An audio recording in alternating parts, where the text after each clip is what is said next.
Hey, how y'all doing? This is Mongo Slay, and right now we're going to do a report on tribute to the troops. Which really, do we really need to do a report on tribute to the troops? It's kind of the same every year. All the baby faces win, all the heels lose. Everybody goes home happy. There's no angles. There's no heat. There's literally nothing. And it seems to be almost non-canon in a way. But there was still some stuff. There's still some stuff worth talking about. So this is the 18th annual tribute to the troops. It began in 2003. So apparently, from what WWE said, I thought it was 2004. They had the troops on the Thunderdome screen. So they got the free Thunderdome screen. It was from various military bases from around the country and naval bases too. JBL did commentary. The first match was a really big 10-man tag. It was Daniel Bryan, the Street Profits, Rey Mysterio, and Jeff Hardy. So they mixed Raw and SmackDown. Versus Dolph Ziggler, King Corbin, Sami Zayn, Elias, and Robert Roode. I already told. Hey, I don't need to say who won. We already know who won. All the baby faces won. So it's always weird to see non-Americans on Tribute to the Troop show, like Sami Zayn, like Drew McIntyre, who was in the main event of the show, like Robert Roode. Like they're not Americans. Like it's kind of, I don't know. Like I was thinking about that as they showed clips throughout the night of especially when they started talking about the virtual meet and greets. And one of the virtual meet and greet segments that they showed was Drew McIntyre, and I was thinking, like, he's Scottish. Like, why is he thanking the American military? And I can understand it from maybe you just have a general respect for the military. And let's veer off into this real quick, because I have to make this actually worth listening to. so a lot of libertarians, they have a problem with the military. It's like one of the things, the power of the state comes through the military. You have a lot of anarchists who they maybe say we need to get rid of the military, we need to cut the military budget, all that sort of thing. I'm definitely in the whole cut the military budget and no unnecessary wars. I'm definitely on that, but I'm not anti-military or anti-police as much as I'm against the misuse of that power.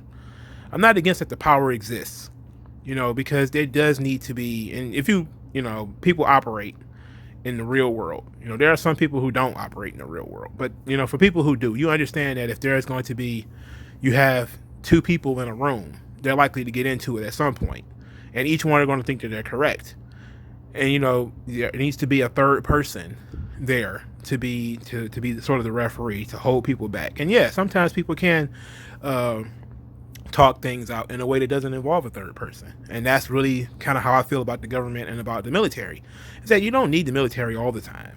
You don't need to just go drop bombs on random countries, kind of like how we do now. We don't need that.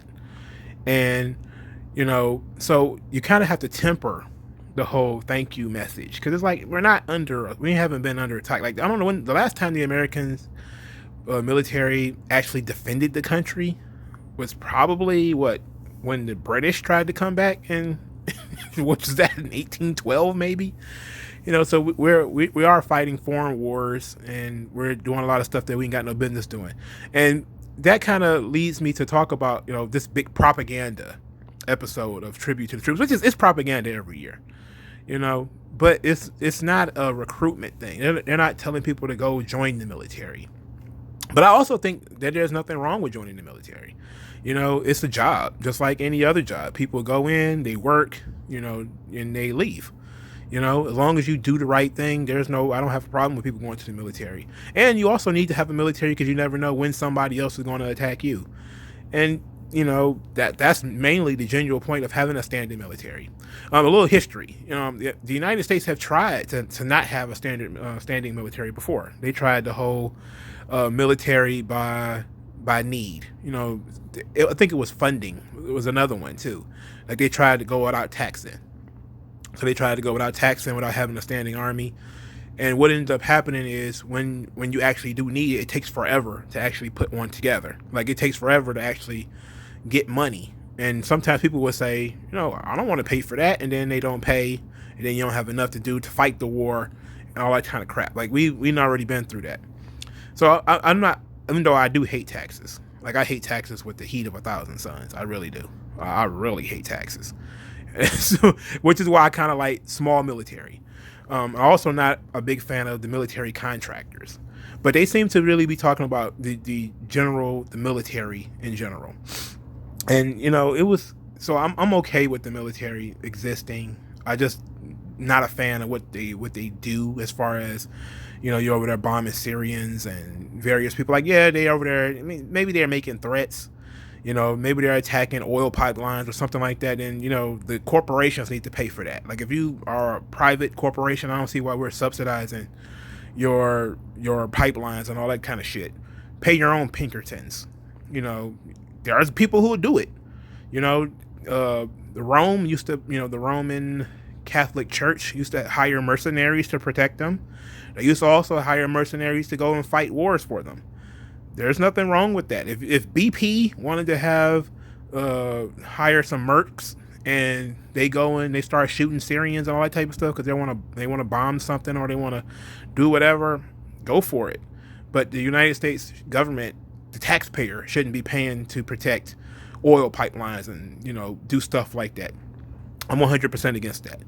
But so that's like my stance on the military. Is I don't hate the military. I don't dislike them. I just think that they do things that are not fit for a military to do. They're supposed to be for our defense, not for our offense. Stop the offensive wars. Stop the getting engaged and spending. Like I saw military spending was so ridiculous. One time, I think it was like they were abandoning trucks. Like they were because all this stuff is based off like contracts. So it was like contractors that would like abandon trucks, and then they would write the truck off and they just buy a whole new truck. Or people were burning the trucks even though they was perfectly fine. They were like destroying the trucks so they can get new ones. And then you would have military would be like, hey, we don't have food, we don't have X, Y, and Z. That's because they were spending so much money replacing items that were being just thrown away. It was just wasting. There's a lot of waste in the military, and that's another problem. We need to streamline, and that's partly the issue of us being in Iraq or Afghanistan for 10 years. That kind of stuff needs to stop. But so I'm okay with the tribute to the troops episode. So Lacey Evans, who is a veteran, they leaned very heavily on Lacey Evans and Montez Ford in a lot of these packages and stuff. But Lacey Evans, let's talk about Lacey Evans for a moment, man. Because she was the host of a push-up contest in which she also participated, even though she was kind of an unofficial participant. Now, she was actually really good in this position, in this spot. She has a good personality. She's good at talking. She was a good host. When, they set up these three guys, I mean, it was like a band there. There was, of course they were wearing masks and everything because, you have to show the people wearing masks. But the push-up contest, so the three guys were in the push-up contest and she was in it. The three guys were doing real push-ups. Push-ups how every man is taught how to do push-ups. Lacey Evans was doing push-ups like somebody who had never done push-ups before. Her arms was really far apart. She was not going all the way down. She wasn't getting deep with it. This is a Marine. This lady is a Marine. And she could not do appropriate push-ups. At least she's, somewhat hot. She's somewhat hot. Anyway, the winner of the push-up contest, she gave herself 75, which we know for sure she didn't do 75 push-ups. She didn't do 10. If we're talking about real push-ups. She didn't do 10. But the winner got 63. He got some kind of special thingamajig. It was nothing big. I think it was like a flag or, something like that. But it wasn't that big of a deal. So then there was a Hardy performance. I have no idea who Hardy is. So this is Vince McMahon. He was born in North Carolina. So he's a bumpkin. And sometimes his bumpkinism comes out. And when he picks like these musical guests and it's like no-name country artists, that's like pure Vince McMahon bumpkinism. Like, or is somebody saying, hey, country music tends to be very patriotic, which it does. There tends to be a lot of real patriotic country because it's country music. Country is not just rural; it also means the country. Like it's so there's a lot of patriotism and country western music, but I fast forwarded through this shit. I was like, I don't know what this is. You don't have like country music. I have such a low tolerance for it. I will give it a chance, but I have such a low tolerance for it that you got to get me within the first minute. And I listened to like a minute of this shit, and I was like, I don't need to hear it. Fast forward through it. So then they talked about the virtual meet and greets, which were all pretty fine. That was fun. They was talking, Montez Ford and Lacey Evans and Drew McIntyre. They did the virtual meet and greets, which were pretty cool. They had like servicemen and their families, servicemen, on site was showing like tanks and different things like that. Montez Ford's in the Army, I believe. So he already knows what those things look like, but I think he was probably talking to people who were like in the Air Force or something like that, something where he had never actually been himself. So then we get the really fun match on the show, which is Bianca Belair and Sasha Banks against Bayley and Natalya. This was a really, like, the visual of Bianca Belair and Sasha Banks being together is dope. Like, they like, it's real black girl magic stuff. And I saw the pictures before I watched the show because the show was staggered. Like, Fox didn't, like, it came on in Detroit at almost 5 o'clock. So it came on at other places at different times. So everybody didn't get to see the show at the same time because Fox was posting the show around the local football game. So the Lions, they won for some reason, but the Lions game ended. Then they did all their post-show shit, and then they showed this. So everybody didn't get to see the show at the same time. But I did see pictures of people who had watched it earlier, posting pictures of like Sasha Banks and Bianca Belair together, and it is real black girl magic stuff. And to talk about how this show was completely non-canon, and if you didn't watch it, it doesn't matter. Natalya and Bayley were partners, and they just fought on SmackDown. And then it wasn't even mentioned that they fought on SmackDown. It said that they've been having their problems with each other. Not that Natalya made Bayley submit just a couple of hours ago, but of course this was taped probably 2 weeks ago or some crazy stuff like that. But this show is completely non-canon. But this match was fun.